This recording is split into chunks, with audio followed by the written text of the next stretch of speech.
Tauhid mengesahkan dan perbedaan dalam memahaminya.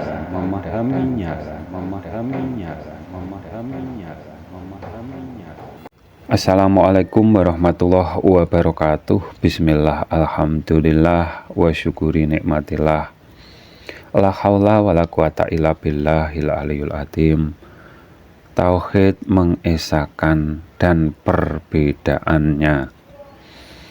Judul yang kami angkat kali ini, esa itu artinya satu. Kalau mengesahkan dipahami menyatukan antara makhluk dengan Tuhannya, salah kaprah. Ini banyak terjadi di umat Islam dan kebanyakan dari para pelaku thariqah yang memahami seperti itu. Pastinya menyelisihi dengan seruan ayat Al-Quran dalam memahami zatnya. Allah Subhanahu wa Ta'ala juga menyelisihi atau ingkar dengan sisi ayat Allah titik-titik di atas titik-titik, dan menyelisihi sifat wajib ke-20 bagi Allah Subhanahu wa Ta'ala. Sifat wajib itu maksudnya bila dalam memahami zatnya menyelisihi sifat zatnya ke-20, maka yang dipuja hanyalah berhala atas prasangkanya. Juga jangan kalian bantah sifatnya, zatnya. Allah Subhanahu wa Ta'ala kan banyak, kalau ke-20 sifat saja yang kalian anggap sebagai Tuhan kalian sudah tidak sama dengan sifatnya.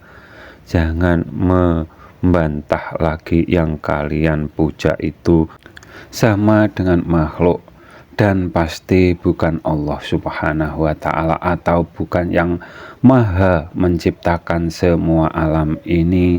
Dan pasti kalian menyelisihi seruan ayat Al-Quran dalam memahami zatnya Allah Subhanahu wa Ta'ala. Semua ayat yang ada di kitab suci Al-Quran itu dari perkataannya Allah Subhanahu wa Ta'ala. Orang yang ingkar dengan satu ayat saja sudah dapat disebut tidak mempunyai adab terhadap Allah Subhanahu wa Ta'ala. Mengesahkan Allah Subhanahu wa Ta'ala wajib berpegang dengan seruan ayat, wajib membedakan dalil dengan kalam qadim, karena zatnya Allah Subhanahu wa Ta'ala itu mempunyai sifat yang maha segala-galanya, semuanya maha sempurna.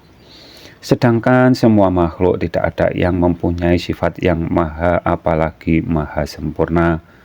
Manusia diciptakan sempurna dari makhluk yang lainnya, bukan berarti mempunyai sifat maha apalagi maha sempurna.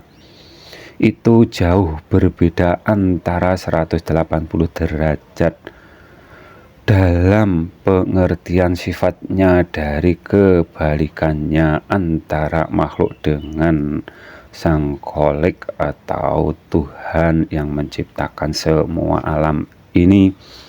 Akan tetapi oleh para ahli fitnah akhir zaman ini, mereka mengajarkan mengesahkan dengan dipahami menyatu dengan dirinya sendiri.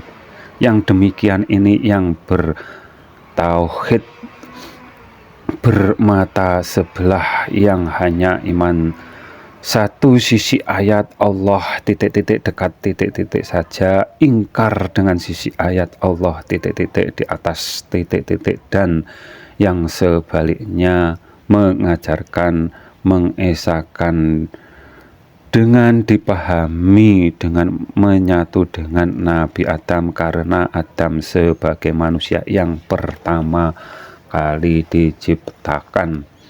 Dalam pengertian Tuhannya dianggap sama dengan sifatnya Adam yang berjisim, seperti tauhidnya yang mayoritas di sana saat ini.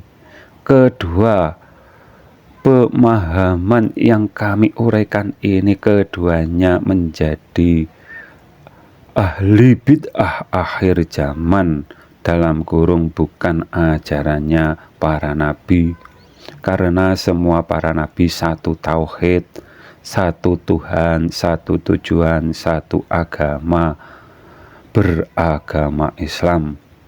Yang menyelisihi tauhidnya para nabi, nama golongannya itu menjadi nama agamanya, dan itu tidak ada keterkecuali juga berlaku untuk umatnya baginda Nabi Muhammad Shallallahu Alaihi Wasallam. Dari 73 golongan, kalau kami amati, kesemuanya ada yang bertauhid menyimpang dengan yang diajarkan para nabi, seperti yang diceritakan oleh baginda Nabi Muhammad Shallallahu Alaihi Wasallam. Tidak ada satu kampung yang terlewatkan. Kesemua kampung akan dilalui atau didatangi ahli fitnah akhir zaman, dalam kurung bernama Dajjal, yang mempunyai mata satu, dan sebagai gambaran dalam memandang dengan mata satunya, atau yang mata satunya tidak difungsikan. Apabila ada kata yang salah, kami mohon maaf. Semoga bermanfaat dunia akhirat. Akhiru salam, wassalamualaikum warahmatullahi wabarakatuh.